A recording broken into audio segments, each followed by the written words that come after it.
which I think was one of the most extensive prosthetic makeup shows historically, just by mere number.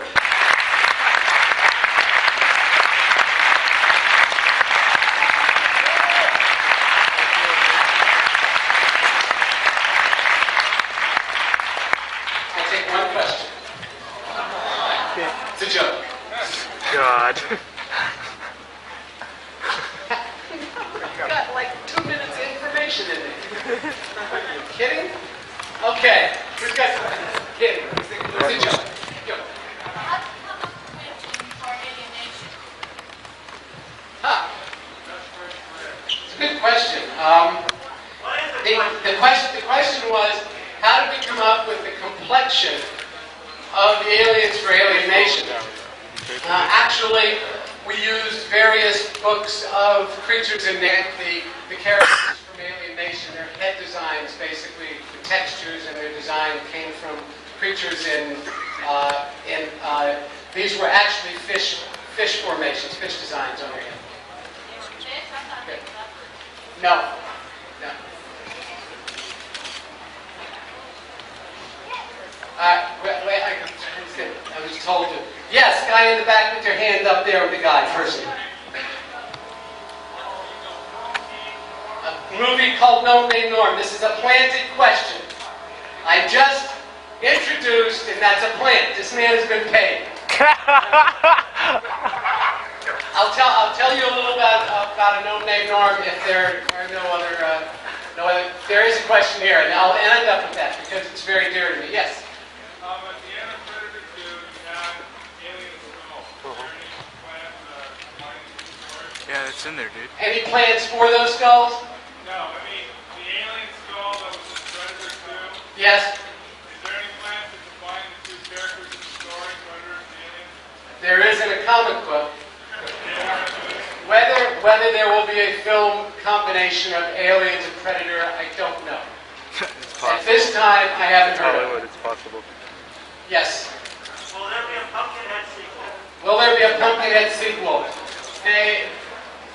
People have approached me about it, but that's nothing definite and not something that I probably would want to be involved with. Yes. Why? Because I'm done with Pumpkinhead. I think he was a wonderful character, and I would like for him to lay there in the grave. You want it? Fine, I'll do a Pumpkinhead sequel, okay? All right! Yeah. I'll call him tomorrow when it's done. Yes. Right? About who? No, I'm not involved with Alien 3 at all. No. Then it sucks. It's a piece of shit. I wouldn't. You kidding? Yes. How'd you get involved with Sticks and Mr. Roboto? Because they had seen Heartbeats.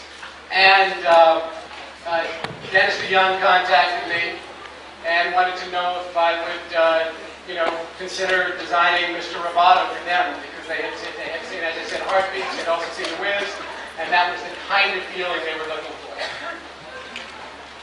Next, who? Yes. How did I enjoy directing as opposed to makeup? I love directing. I love directing probably more than anything, but I also love creating creatures. So I'm very lucky in that I'm not one of those people who is doing this, but I wish that I were doing that. I love what I'm doing, I love working on, I must say, working for Jim Cameron as a director on Terminator 2 is no picnic.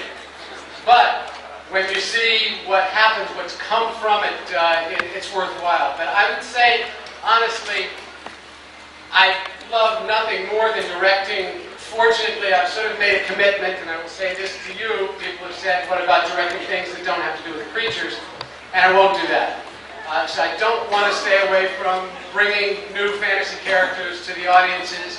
So when I direct, whenever there's a new film directed by Stan Winston, it will be introducing a new fantasy character also. Yes? Yes? Yes. How did you and that team in the movie Terminator 2 get along? How did I and who in the Terminator Terminator movie get along? Continual the boy. In Terminator 2. And Eddie's wonderful. Eddie's wonderful. You'll meet him. He's just a terrific young man. And there'd have to be something wrong with you not to be able to get along with Eddie. He's a really terrific young man. Yes?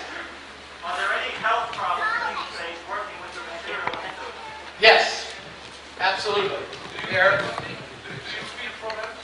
Do I feel wrong? Any time that you work with any kinds of chemicals, whenever you work with fiberglass resins, whenever you work with polyfoams, anything like that, yes, there are definite chemical hazards, and we do everything we possibly can at my studio to protect people. We have an extremely elaborate air ventilation system.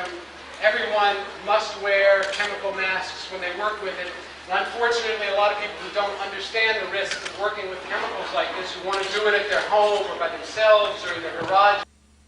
Predator, the background of Predator is very interesting. There was another creature that was developed for Predator originally that, for whatever reasons, wasn't what the producer and the director wanted. So it came to me at the very last moment, actually after the film was made, already finished. And they had a concept, and their concept was this warrior, which is very similar to what you've seen, which is what the Predator was. And I took that concept of this somewhat Rastafarian warrior that they had already come up with, and I started sketching. And while I was on the plane flying to Japan with Jim Cameron for us to do we were doing a symposium. I think it was the combination of art and technology, and it had to do with aliens. So Jim and I were flying, and I was drawing some stuff with claws, and he had mentioned to me something about, I said, I hope I did this right. This is going to be a real bummer. This was really my idea, and I'm crediting Jim with this, the idea of the claw-like, whether it was from an insect or whatever, pincer face, and I started drawing the Predator while I was flying with Jim to do this aliens presentation. Cool. Yes. Ooh. Over That there. was cool. See, that's the way it happens too. No, I've never worked with Tom Savini. I've never met Tom Savini, but I'm a fan of his. I think he does some really nice stuff. Yes. How producers or directors training for you, or they need to do creativity what you want to do? It depends on the producer and the director. Generally. It really isn't general. If the director is an artist and has a really good vision, like Jim Cameron has always come to me with his vision. He had designed the look of the Terminator when I first met him, and that was before there was even a script. The same thing with the Alien Queen. If the director is not an artist, I mean a visual artist, usually I am free to design as I care to design. In the case of someone like Tim Burton is a cartoonist, he's a cartoon artist. So he would have a concept of his characters in a very rough, cartoony sketch, which he gave to me, and then I would develop from there. But it's always different. Yes? Yeah, out of all the work you've done and all the creatures you've created, do you have a personal favorite, or do you have one that you feel was... Yes, I have a personal favorite, which is such a good hint. My personal favorite's not out there yet, and it's Norm.